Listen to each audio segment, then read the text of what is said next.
Hi, Dolapo. Hi, good afternoon. Happy Good birthday. afternoon. Thank you. So, let's say in like 5 minutes, we start letting everybody in. But there's someone right now. Do we let them in? Okay, we can let them in. Should we start letting them in?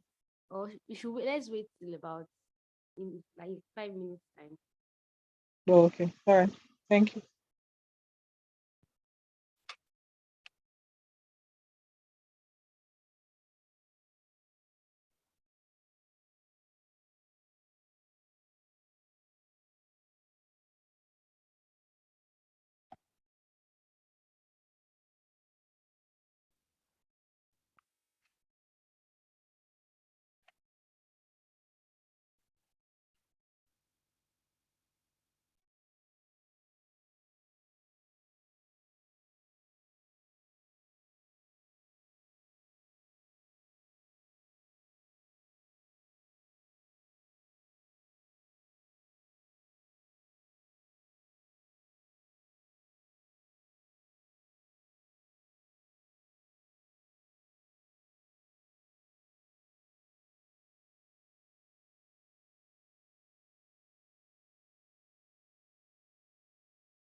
Hi, Pamio. Good evening. This is Ifeanyi. Been having the email back and forth.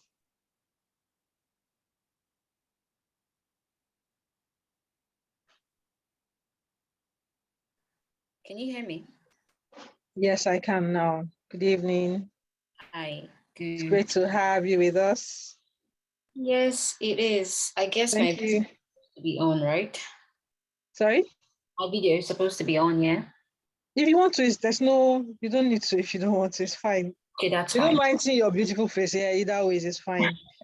Thank you for making time out for us, for our alumni. They'll be joining soon. We're prompting them already from our Telegram group. Okay, that's fine. All right, thank you very much.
Hi guys, good evening. We'll just wait till 4:05 and then we'll start because our guest has been here before 4 p.m. So we'll wait for till 4:05 and then we'll proceed with the others will join us midway or wherever they meet us. Thank you.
Hi, everyone. Thank you for being patient, everyone, and our special guest as well. So we're just going to proceed and start off. Others will be joining midway into it. So I have a very, very important and special guest with us. She's going to be talking about CVs and how to prepare your CV for the world of work, how to place yourself and communicate yourself through your CV.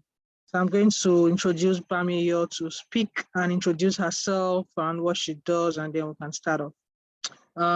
Over to you, Bamiyo. Okay, so hi everyone. I'll just have my video on for a few minutes so you just get to meet me. Then I'll put up my video. Can you see me? Not yet. Okay. But I'll just go on anyway. Just let me know when you can see me. I mean, it could be my network. So my name is Bamiyo Wonesi, and I don't know how to put it now because I'm not in the country at the moment. So I'm doing my master's in the UK, but I'm a marketing and corporate communications, expert, and also, of course, a personal branding expert. I do CVV Right, and I work for BTDT Hub. I also have my own business, Rep Media, where I, offer services to, professionals for CVV Right, LinkedIn optimization, cover letters, and likes. So what I'll be sharing with you guys today is not just based on theory, but I'll be very practical about it because whatever I'm selling, right, is very much applicable to myself as an individual. So, and of course, it's very much believable. I currently work as a marketing assistant in the UK, and I got the job in less than a few weeks of applying. So with prior no experience in in the UK, I got a job as a marketing assistant, and I'm a student. So I would be talking through how to position yourself in the local market, Nigeria, and in the foreign market as well. Good. yep. I'm not going to be talking and talking. I must get responses. So Guys, oh yeah. you're going to be It's on going to be a standby. discussion-led class, so Yeah. you guys better contribute with her. I'm going to talk, briefly and also, give room for question and answer Great. session. That's fine. Absolutely. Okay, Yes, cool. that's Now, the topic is positioning yourself for tilting your CV for custom roles, custom jobs. Yeah. And one thing I notice about most professionals, I like to see everyone here as professionals, regardless of your level, entry level, mid level, or experts. You're all professionals in the job market. And one thing I notice about most professionals, especially entry level, is they make their CVs generic. While it's applicable to some, it's not really applicable to everyone. Now, in a situation where it's applicable to some, there's some individuals that I see as trying to pave way for themselves in their chosen field. Some are still in the middle of discovery. So while you're in the middle of discovery, of course, your CV can't be tilted to a particular role. So you're only just talking about yourself, your interests, your hobbies, right? Those are the kind of scenarios where you can have a CV that is, a bit generic because you're still finding yourself. But in the midst of, moving around, attending, different job interviews, interning at, internship, going through internship at different companies, you begin to find yourself, you begin to know, okay, where do you want to be? So in that process, when you now start applying to other companies, you begin to realize that you need a CV, cover letters that are, tilted towards that chosen profession. Because as a recruiter, right, you don't get to decide based on generic CVs.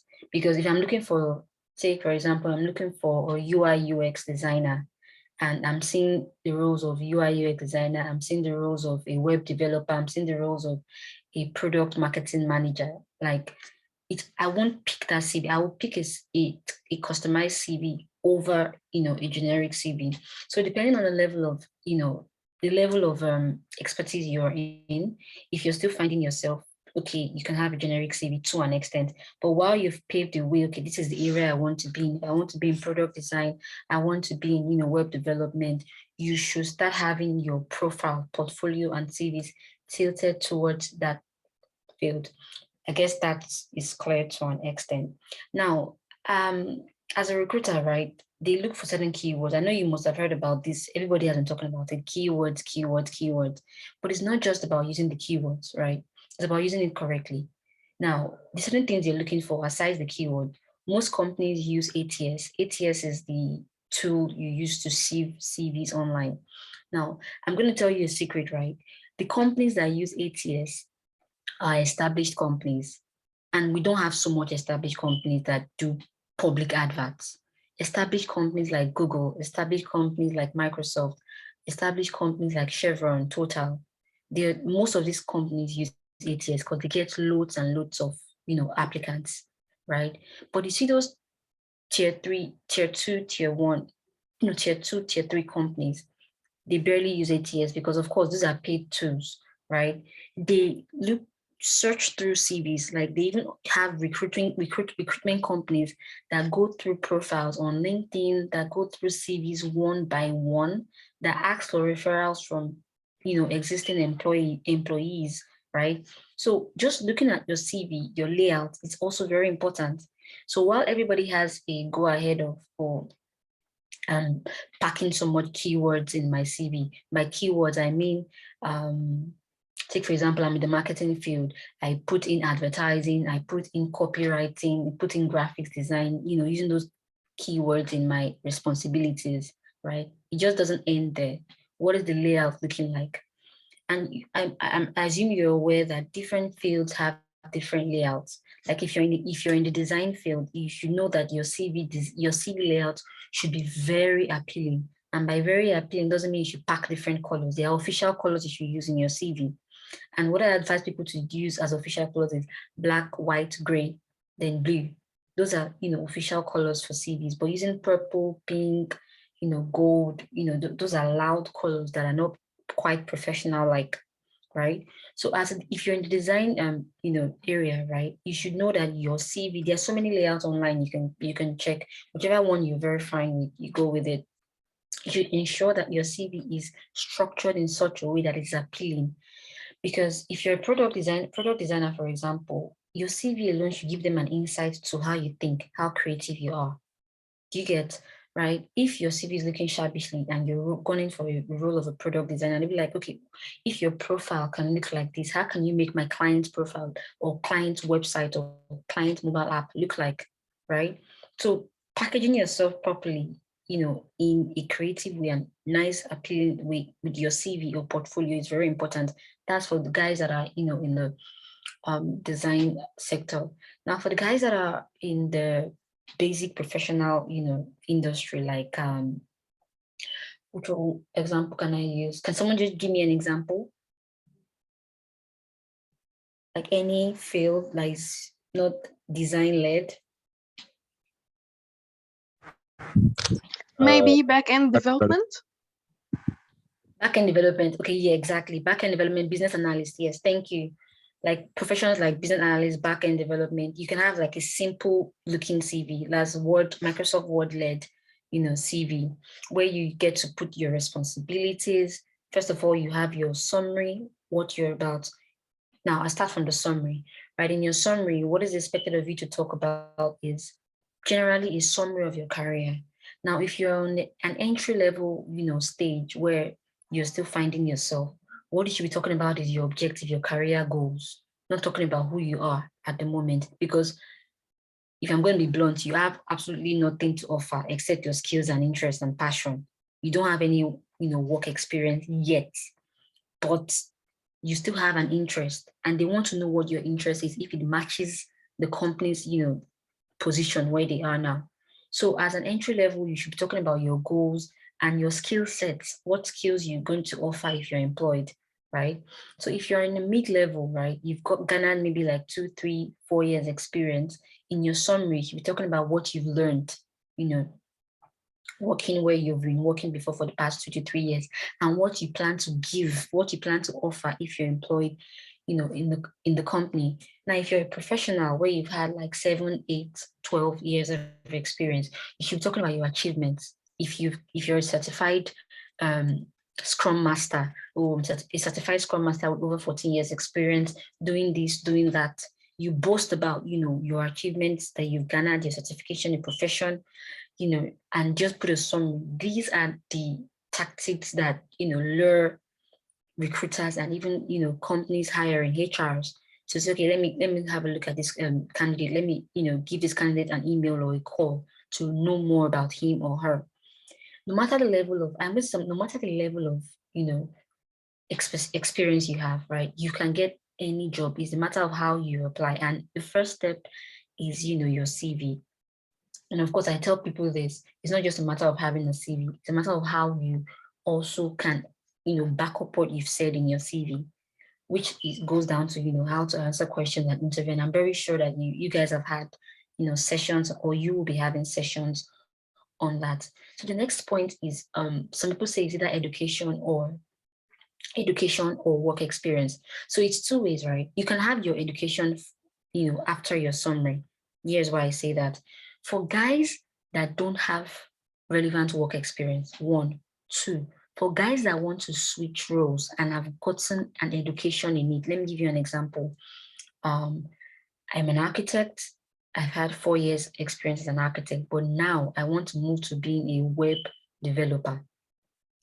If my work experience has said, oh, I'm a design architect, I'm a builder for the past 4 years, that is not what the recruiter wants to see. And unfortunately, I don't have that experience. But what I have, right, is a certification from maybe a Google in, what's the profession I call again?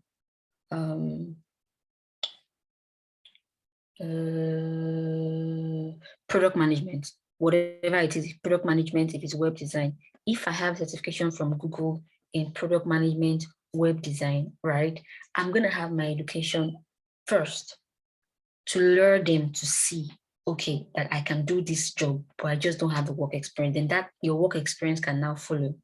So this only applies to guys that are, maybe looking forward to furthering their studies. Of course, your education has to come first. Guys are looking to switch careers, but do not have the desired, work experience in that field, but have education and certifications in that field. So if you don't fall under those categories, you can have your work experience next. And your work experience, what is expected of you, of course, is to talk about your title. Most people, I've seen CVs where they don't write their title and they just go straight to their responsibilities. Like, what is your title? You have your title, you have your workplace, you have your, duration, year duration. Now I'm going to tell you something. In today's world, right, titles differs in different regions. Let me give you an example of an architect. An architect in Nigeria, right, is not called an architect in the UK. So if you're applying as an architect, right, in Nigeria, and the title is maybe, in Nigeria, they call you maybe a project architect. In the UK, they call you architectural assistant. They call you architectural technician. So it's also very important that you know the terminology used in the company or wherever you're working, wherever you're applying to. Now, if I give you an example, right?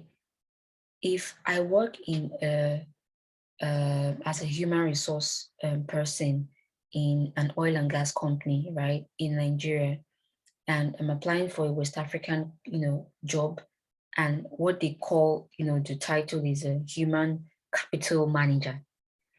I am going to change my title. I don't care what I was hired for, where I'm working.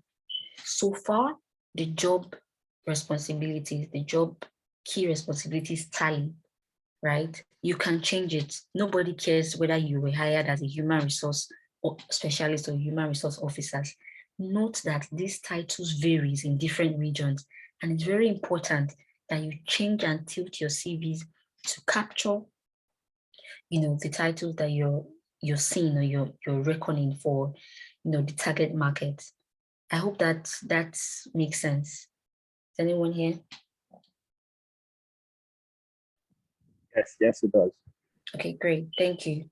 Now, so that being said about tilting your, job title to the desired target market, then the next goes with your responsibility. I can see someone just had a chat. Yeah. Okay, great. Thank you. I can see your comments in the chat box. So the next thing that goes is, your responsibilities. Now, this is the tricky part. and the part that requires work. Now, we've come from a position where I've explained how you can have a generic CV for the guys that need a generic CVs.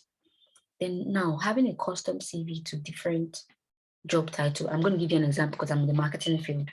Now, in marketing, right, as a marketer myself, I write, I do graphics design, and what's the other one? I'm a public speaker. So those are three. I can tell you 3 different roles that I can play in and I will do great in it. I can do the work of a graphic designer. I can do the work of a copywriter. I can do the work of a public relations person. I can do the work of what's it called? A media specialist. See those 4 roles? They need 4 different CVs, right? Now, when I was in Nigeria, when I was working in the advertising agency, I was holding the role of 4 specialists, and I'm very sure most of us can relate here with this. In Nigeria, in most companies generally, you are holding a title, but you're literally doing 5 different, job positions. That's to tell you that you can have 5 different CVs. Very, very important. So wherever you are, I don't know what space you play in, it's very important for you to know what your skill sets are, itemize them in a bullet point. What is my first? What is my second? Your first, of course, should be your primary. For me, my primary is marketing communications, manager or marketing communications, because that's, overarching. So if I want extra income, like side income, I'm going to write copywriter, I'm going to have graphics designer, I'm going to have social media manager. I can do all of that. I'm going to have community manager. I'm going to have digital strategist. All those, in fact, I've outlined like 6 to 7 job titles. And I can do all of them efficiently because in all of my workplaces, I have done them. So what you do now is, in this responsibility center, right, you custom your responsibilities to the different fields. Let me give you an example. When I was working in an advertising agency, I would write, I would design, I would even attend TV commercial shoots. That's directing, production assistant. So now if I'm looking at I'm going to apply for other jobs, right? And I see an ad for a production assistant. In that agency where I work, I'm probably working as a copywriter. But of course, I'm doing the work of a production assistant, right? So I'm going to have a CV that only talks about being a production assistant. Then in my supporting skills, I'm going to include copywriting in it. Does that make any sense? Yeah. So it's very important if you want to have, cost, especially in today's world where you want to make extra income and not just rely on one particular, stream of income. You can actually have, what's it called? You can have different distinct job roles, CVs tilted to this job, apply at different places for them, and back up your explanation. I always tell candidates this. So I used to work with someone that this guy does a whole lot, but he's been in the role for over 5 years without any promotion. But what he lacked was confidence. And I sat him down and I said, do you know you can apply for 5 different roles and you excel in it? The guy knows how to do website design. He knows how to design. He's an awesome graphic designer. He knows how to write. He knows how to manage social media channel. And he used to do this at the company where I was working, right? But he was still stuck in his job. So when I sat him down and I told him, see, you can apply to these 4 different roles and you do exceptionally well. It only boils down to, do you want to carve a niche in these different fields, or do you want to have them as side income? It opened his eyes to know that, oh, okay, I can actually even do all of these things. I didn't even know. I was belittling myself. So it's important for you to look within, analyze your skill set, start from your skill set, and start from what are your daily responsibilities where you work. You could be a freelancer. You could be a 9-to-5er. What are the different skill sets you offer? What are the things you can do? Look at the industry where you work. What is in demand at the moment? Write them out. Then note the number of CVs you need to have and start working from there. So that's for responsibilities. Now, carving out what you need to say in your responsibilities is the next step. Now, one thing I know people struggle with is wording. This is why you have CV writers that do CV write for you. I saw a tweet one time that said, why would a graduate give his or her CV for someone to do? I laughed. the way you would word, a sentence as a random person is not the way, a CV writer or a CV expert would word a sentence for you. I take, for example, I say, maybe I'm an office administrative person, and I say I put on, or no, I restock the low count items in the store. A CV writer will just, switch it up and give you an instance, say, oh, I manage inventory, supplies, and logistics and deliveries for the suppliers and vendors, tilt in such a manner that makes it look very elaborate. But in reality, it is elaborate, yes, of course, but it polishes it in such a manner that makes it stand out. If you're very gifted in writing, awesome, you can do it. You can even go online to get, if you don't have money, boxed up enough to get people to write it for you, you can go online, search for examples, tilt it to fit what you wanted to say, and boom, you're good to go, right? So it's very important you couch it in such a manner that portrays what you do. Don't exaggerate too much, because when it comes to now defending it in an interview or a test, you could flop, and that's where you get to lose a job, and that's saying your CV writer or your CV didn't help you, right? Then the next thing is tilting your CVs to specific job adverts. Now, you need to note that not every company has generic job ad. Certain company look for, and it only takes a personal branding expert to know this, but some people actually know this. Some companies, right, they have key expectations from candidates. Let me give you an example. When I was applying for, so where I'm working at the moment, right, as a marketing assistant, they had lots of candidates, right? But they wanted someone that had experience in everything marketing, not just niche, right? So if I had put my CV for niche, say I give my CV that tilted towards copywriter, I wouldn't get the job. Instead, I give them the CV that portrayed me as a marketing communication expert. So I gave them digital marketing, community management, website maintenance, CMS, public relations. When they saw it, they said, yes, this is the perfect candidate. She has the experience in all of these fields. We don't want a niche person. If that same company, right, puts in their job ad that they're looking for a copywriter, I will not give them that CV. I'll give them another CV that speaks to my copywriting skills alone. Where my former place of work, I used to be a copywriter. I wrote made most of the articles on their current blog. I'll smash it down there, put all the links down there, and not even give them an overview that I'm a graphic designer, or I'll just put it as hints that my extra skill sets contain blah blah blah blah blah. But the major point is the copywriting angle, point of view. I don't know if that makes sense. So it's very important that you look at, especially for companies that are very, very particular about who they hire and have barely put up job ads. Look at the responsibilities they outline. If you can do it, you've ticked the first box. Second box is, does my CV speak to this particular role? If it doesn't, you need to tweak your CV. That's where the work comes in. Most times when I'm applying for jobs, I hate to use my mobile phone. In fact, I was talking to someone recently and I was like, oh God, I've gotten like 5-10 job ads and I can't apply. Like, why can't you send it with your phone? I said, never. I am not going to use my phone to send it. Why? I must tweak the CV. I must tweak it to fit the role and apply for it. I do that for my CVs. I do that for my cover letters. And sometimes I do that for my LinkedIn. Sometimes I can be very strategic and I will do it for my LinkedIn. I'll do it for a time base and return it back to what it's supposed to be. I'm in fact doing that at the moment. So that being said, the next is your education. Of course, you should know that education is different from certificate. If you have a certificate from Google, that is not under education. That's under professional, qualification or certifications or trainings attended. That is not under education. But any education you get or any training you get from an institution, a university, a higher tertiary institution, that should fall under your education. You don't have to put all the courses you studied. If you're an entry level, you can get away with that.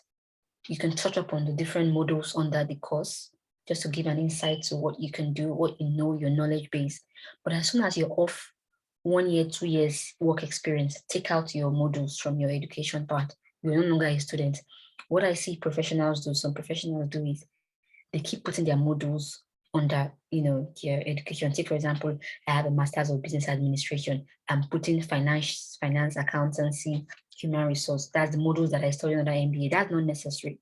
As a professional, they already know that you know these things, by the number of years of experience you have, by, of course, the qualification you already have. So there's no need for that. Now, as education goes by, you either have certifications or trainings attended, like the one you're probably getting from Ingressive or from Google or from product school, or similar training centers that goes under certifications or trainings attended. Then if you're a member of a professional body, that's entirely different. Now, if you're a member of a professional body, you have two things. You've gained, what's it called? You've gained membership, right? And you've also gotten certificates and certification. Those are two different things. So myself, I'm an associate member of the Chartered Institute of Marketing. I have, from just going through the trainings for a year, I have 3 certificates. I have certificates in digital marketing, I have certificate in integrated brand experience, I have certificate in customer experience. So those 3 falls under my certificates. Then under professional membership, I will now state I'm an associate member of CIM. So you classify it accordingly. You see these things, when they pop on your CV, right? I'll answer your questions once I'm done. When they pop on your CV, right? Recruiters just get excited and say, this is one of the candidates. Yes, I'm speaking from experience, right? So I know these things and I'm going to tell you for a fact. But some people just mumble all of these things together and they don't pop when say, if you don't get my attention, if you don't get the recruiter's attention in less than 5 seconds, you've lost it, which is why your layout is very important. What your CV looks like is very important. And then references. Some people like to put their references, others don't. I don't like to put it so that I can prompt my referee when he or she is contacted. If you put your referee's contact and they, send a message to the person without your consent, he or she might not say the right things. So if you can put available on request, that's fine. If they really want you, they'll tell you, oh, in today's 21st century anyways, they'll tell you, send you an email, can we have 2 of your referees?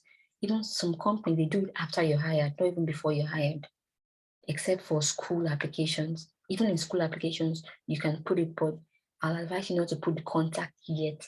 So you can prompt your lecturer, you can prompt your former employee or, your family member, oh, I applied to this company, they could call you, please say this, and this. It's very important because some people can just say the wrong thing. Not like they're saying negative thing about you, but they might not say what the recruiter wants to hear. Then your header, of course, your name, ensure you put your LinkedIn URL and ensure your LinkedIn is optimized. In the last couple of weeks, I've gotten over 5 requests from recruiters on LinkedIn by just optimizing my LinkedIn. LinkedIn is a powerful tool that people are, not looking at. I don't even want to go into that now, but ensure you have your LinkedIn URL in your header and you don't put your home address in full. If you're living in Bariga, just put Bariga, Lagos State, Nigeria. Don't put number 2 flat. This because of security purposes, of course. If you're outside the country, put your postcode. That's fine. They just want to know the city you're in.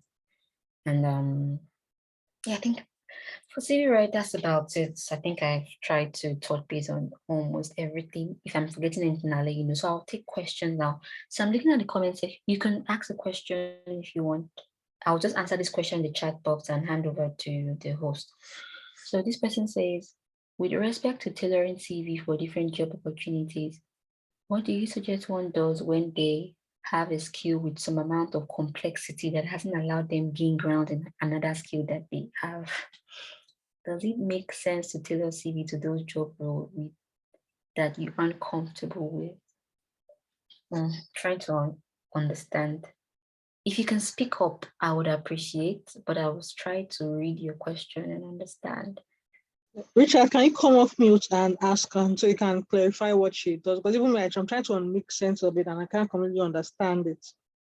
So we can just come off mute and break it down or explain in a different way, will be better. Okay. Thank you. Hello, can anyone hear me? Yes, you can. Yes, we can hear you. Right, great. Thank you. Right. So my question is this, right? I'm an Android developer, and there's this complexity in Android that you definitely get to learn about a lot, and get comfortable with it, right? And with the stage where I am at, I have other skills before I kind of gained Android developers. And currently, I work with Nigerian companies. And those other skills are kind of just there looking back, and I see job roles for them, but you don't have this comfort with those skills that say if you go for an interview, you probably could land the job um, for that particular skill. And this complexity with Android hasn't given me time to like delve into those other skills and try to get comfortable with them, have these strong grounds with them. So my question is, does it make sense, right? Because I think that's basically what's been keeping me away from like tailoring my CV to those skills and trying to apply for and stuff. So question is more like, does it make sense to, you know, actually tailor your skills for those, tailor your CV for those skills, right? Probably just Richard, can you um, speak up louder? I think it's not quite clear or loud enough. I thought it was just me, but someone just commented on it as well. Would you speak louder a bit, please? Thank you. Is it louder now? Great. Awesome. All right, great. Thank you. So I don't know if you got the stuff I said already, but yeah, I was saying that I have these skills in Android that you know the complexity with Android hasn't given me the chance to like move to other skills and gain grounds in them. Already, I gained these skills before I started learning about Android and landing my job in as an Android developer. But then those skills are kind of locking behind somewhere. I know I still have them. I've not been practicing them, and I've been seeing job posts on them, but I've not been applying. Probably because I don't feel comfortable with landing with the kind of, I don't have that confidence that I'm going to land those roles of those skills I know I have, but I'm not comfortable with. So my question is more like, does it make sense to actually tailor your skills, your CV towards those, skills to like kind of tailor different CV for those skills that you're not comfortable with, or could you just stay on probably on Android, which I'm in, and probably get the best out of it, and maybe try to find some time and try to be better on those skills before applying for those roles with a tailored CV towards them. So that's basically my question. Don't know if Okay. that makes sense. Yeah, I understand that. Now, there are different strategies to that. So the first strategy that everybody will tell you, right? Stay where you are, like brush up on your weakness, which is the part that the skill set you're not very good at. That's the logical one, right? Are you there? Oh yeah, sure, Yeah, yeah. great. That's the logical one. Now the second one is you're an expert in A, right? Android. But the part that you're not an expert in is part that you struggle with. Another way to learn is on the job. And I'm very sure that most of these guys learned on the job or by, some YouTube videos and some people, walking them through it. There's some job that could offer you that opportunity to learn, but you want someone that has that interest or someone that already has a little bit of experience with it, but not an efficient or level 10 person. Right. So if you can look out for those kind of job, which would even help you learn faster. That would be fantastic. But the downside to such job is that you get a less pay. The good thing Yeah. about it is if you get those jobs, right, that are maybe second stream of income, fantastic. You're lucky. So you're almost like, what's the word? You're almost eating your cake and having it. So you're working here, getting money, doing what you know how to do best. And the skill set that you're not very good at, you're working somewhere and trying to catch up and learn. And I bet you if you move somewhere else, you'd be very good at it. Does that answer your question? Yeah, that works. That works. But it's Thanks. always rare to find, those jobs. But I can tell you that those jobs exist, but it's going to be lower pay, not, for your professional. Yeah, I think that especially one of the things too that actually kind of pushes And me away from it is but that. you can risk it, right? I tell people I'm myself, I'm a big risk taker. In the course of my work experience, I left. Let me see if I can remember. I was earning about 300 and something at one place of work. I left it to earn 150. But Wow. I was very strategic about it. I stayed there for like 6 months and I left. I was strategic in such a way that I stayed there to learn the work. And when I learned the work, I moved somewhere else. You can imagine what I was earning. Do you understand? So just work on your strategy. How do you want to go about it? Right. All right. Thanks a bunch. So, is there anybody with any question? You could type. Yeah, it's me. Any other person? Ezra, you have Yeah, a question? yeah. I was working in the marketing sector for about 7 years. Then I decided just to shift my career to programming. I pursued a diploma and the master's degree. My defense will be by the end of June. So when I continued to study programming, I moved in the specific area of programming, like it's something related to the healthcare sector. So the companies that are working in this part are like you can count them on your hand, okay?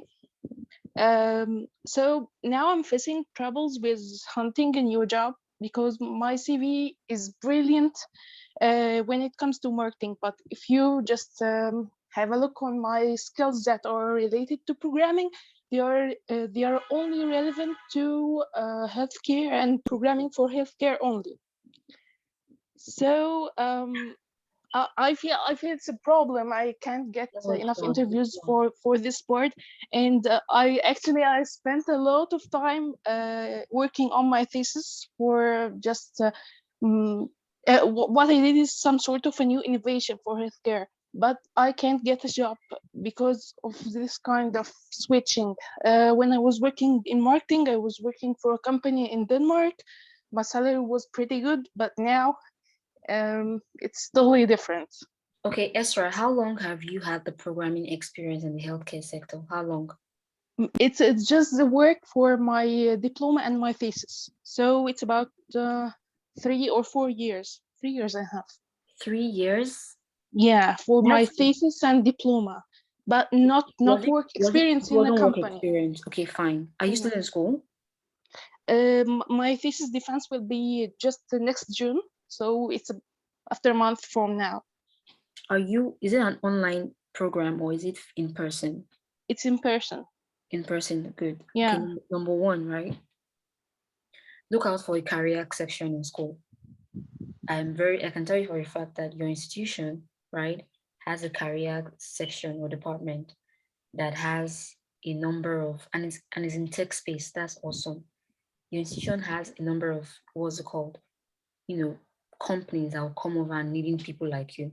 That's one. Two, your LinkedIn profile needs to be very, very optimized and updated. Very important. Because the guys that will be looking out for you, right, would be on LinkedIn. And it's possibly going to be an internship. You have to be fine with an internship. And there's possibility that you might not get your desired pay at first because you need to break into that space, if you understand what I mean. Yeah, I understand, but the problem is that I only found just one company working in healthcare related projects in my city. So when I look for opportunities abroad, they just need work permits and so I can get the Yeah, opportunity. The recruiters reply to me, "We are already interested on having you, but we can't have you because of work permits." the So visa. this is a trouble. So now in your region, right? What in programming, what sector, is in demand? Have you identified it? It's probably related to the marketing sector. Market. Um, Sector. yeah, I mean, in terms of but programming. I still have to say that we don't have really that big number of programming companies in my city. Have you tried freelancing? Because there are lots of, Yeah, I was working as a freelancer for quite a long time when I was working in marketing, but for programming projects, like uh, like the ones I have experience in, it must be done in like some sort of a big company. You can freelance something related to healthcare, programming in healthcare. do you want to stick to just healthcare or do you want to expand? You might need to look into that. I wouldn't stick to it. You want to stick to Yeah, I think you need this to be is a problem. flexible. No, you need to be flexible. You need to, if you want to, if you want to fight this through, you need to be flexible. Of course, that doesn't mean you shouldn't continue applying. I know a couple of, so I bumped into a story on LinkedIn. I don't know if this could help you, but I bumped into a story on LinkedIn of a girl in the because my company's in the biotech space, and he is a life sciences research, something relating to that, and she almost lost her sponsorship because of some silly mistake from a recruiter. She put up the problem on LinkedIn. I went through her comment section. She had over 20 recruiters type in the comment section that she should send her CV over. Oh, Right? Of course, she's already an experienced person. Of course, yes, I give her that. But that's just to tell you that there's still high demand. Technology, health tech, it's in high demand, right? In various companies, you need to search properly and look out for serious search for visa sponsorship, right? And at the same time, expand your horizon. You can't just stick to one healthcare. it's not just because of sticking it for my interest. The problem is that I spent a lot of time working on my thesis, Thesis, I and get it's something that is really beneficial for the public. It may save lives of people. So have you checked the I US believe I and shouldn't UK? stop. Have you checked US and UK? Yeah, but I checked the US, but the problem was with work Work permits. permit. But UK, you Yeah. can get away with UK, you know that, right? Okay, I'll check UK. Yes, and try to optimize your LinkedIn as well. You would get lots of messages there.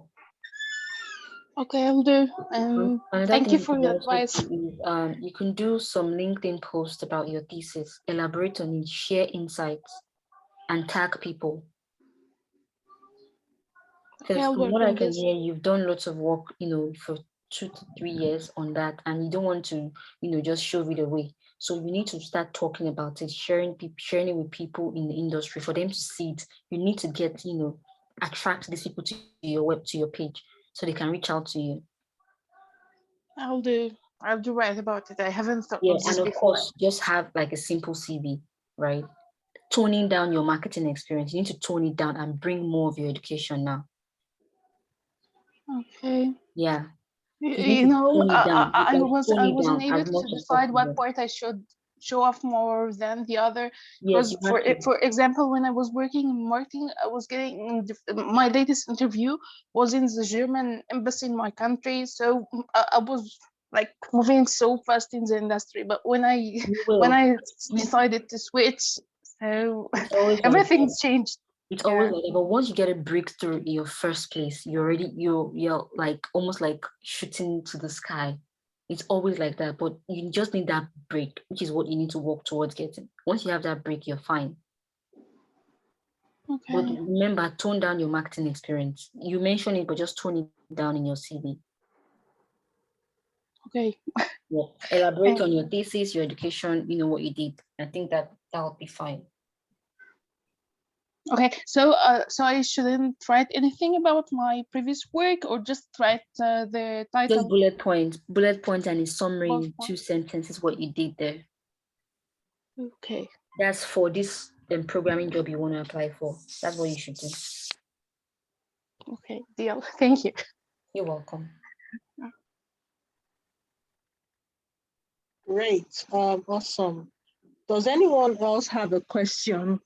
I think we should utilize the fact that we have a specialist here that can answer questions on CV, so we can go back and review what needs to be reviewed on the CV. So anybody else, any question, clarification, or concerns?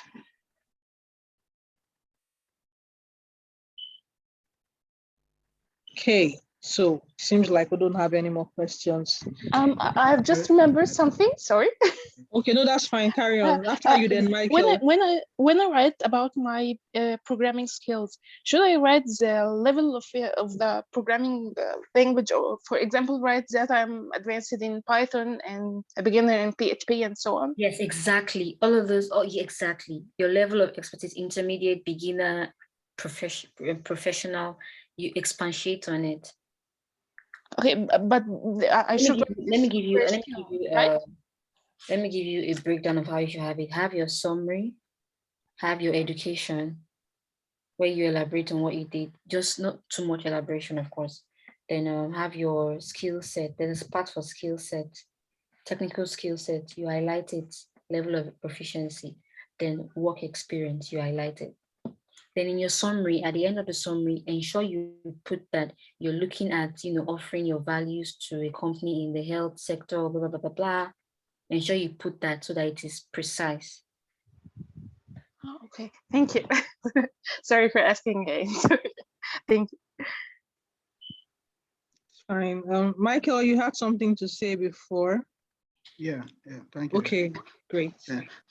Yeah, my question is, I want to know if it's compulsory to put like your years of experience in your CV.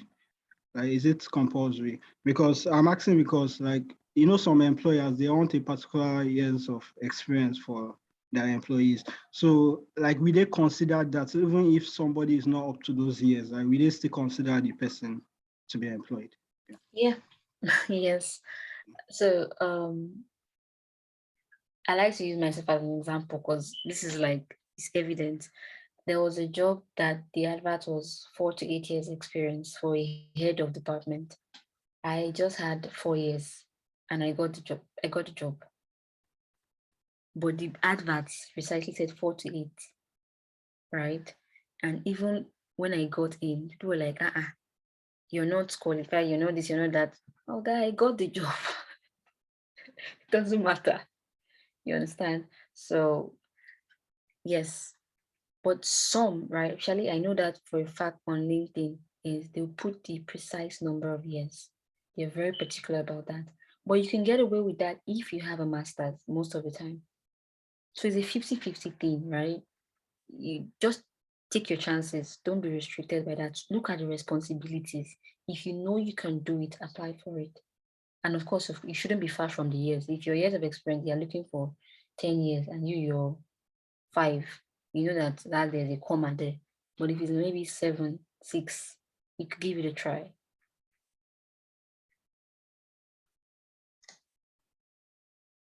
Okay, thank you. Yeah. Great. There's another question from I think Habib. He's asking, how could you elaborate on or just some tips on optimizing LinkedIn? That's for another day, sorry. That's for another day, no. And besides, these services are actually paid for services too. Yeah, true. Where places have come across all of those, they usually are paid for services. So, but of course, I can always give you the nudge on what you need to do, but I don't want to go straight into that because I don't want to deviate from the today's subject. yeah. I already expected this might come up, and even for cover letter. Yeah. I mean, we'll fix another day that will go into cover letter and LinkedIn optimization. Today is basically for CVs. Right. So okay. So Esther and Richard. Okay, cool. Any other questions for our guests? Any other questions? Okay, it doesn't seem like there is. Great. Can we? Okay, we'll get to you on that. Don't worry about that. We'll get to you on that. Dolapo has collected everyone's name here, so she'll reach out to you to get your complete information, and then we'll go into your CV reviews.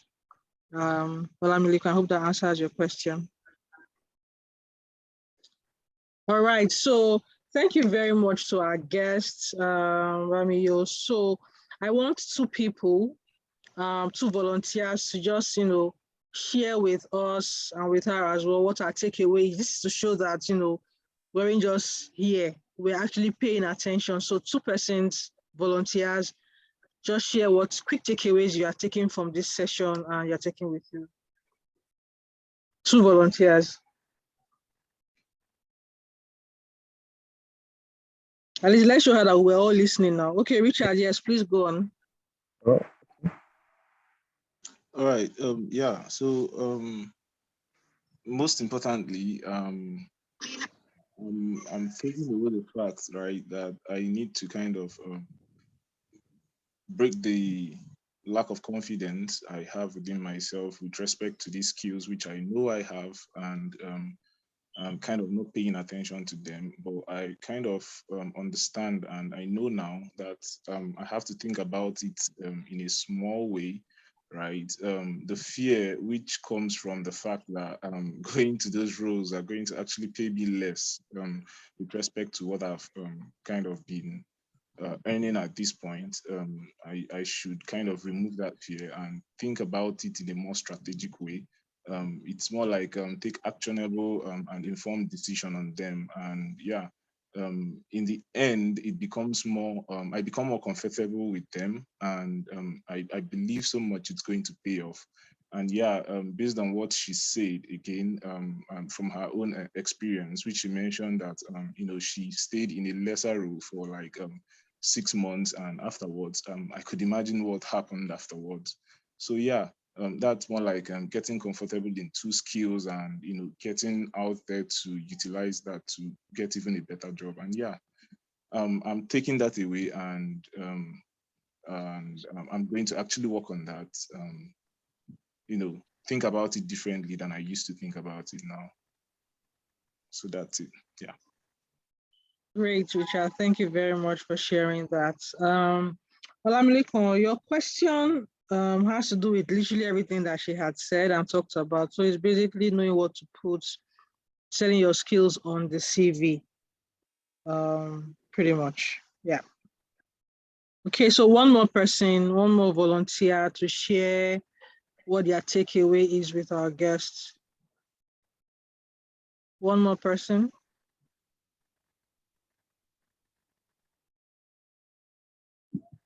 Maybe me. Cool, go for it. Thank you. Thank you. So now I understand that I should have some sort of flexibility, and at the same time I should stick to my goals, but maybe looking for a wider range and rearranging my CV to prioritize my education, because my skills are now related to my education, and looking for opportunities in the because maybe there aren't enough opportunities where I live. So looking for opportunities in other countries and customizing LinkedIn will be always, or optimizing it would be always beneficial for like everyone to show off the skills and show off what they have done. So that's it. Let me just add something. Thank you for that, Esther. Let me just add Thank you. something. Now, one new update LinkedIn has infused into optimization is for even your education, you can add skill sets on where you got it from. Let me give you an example. If you went to maybe University of Ruskin, right, and you learned programming, on your profile, you can include programming, and LinkedIn will ask you, where did you get this, skills from? The pop-ups are work experience. Another pop-up is your education, that's your university. So it means that even while you're in school, right, there's certain skill set that you can get from just being in school. So your school now is almost like your learning institute. So make sure you make a story out of it. But we don't get in depth into those programming languages or skills while being at school. So But should you we? gain some knowledge, right? Yeah, we got the knowledge and knowledge do is- some simple projects. Knowledge is power. That's where you start from. Knowledge, then application, applying it. Okay, I wasn't considering all of this in my CV. Okay. Okay, thank you. Great. I'm glad that we are realizing that there are some things that probably we're not considering or focusing on that we're overlooking. I think that's the word, overlooking. In our CVs that could pretty much boost us and put us out there, especially if we are going for entry-level roles. So thank you to you guys that shared your takeaways and your insights, and a very, very big thank you to you, Bamio, for taking your time out to speak with us and for sharing insights on how to use our CVs to go into the world of work, how to sell ourselves with our CVs. First of all, thank you very much for making time for us. And I hope we can have you here another time, to speak to us on cover letter and maybe LinkedIn optimization, maybe. Okay. But thank you very much. Thank you very You're much. welcome. Wish you Thank all you the for your best. time. Bye. Thank you. Great. Guys, enjoy the rest of your weekend and have a good evening. Bye. Bye. Bye.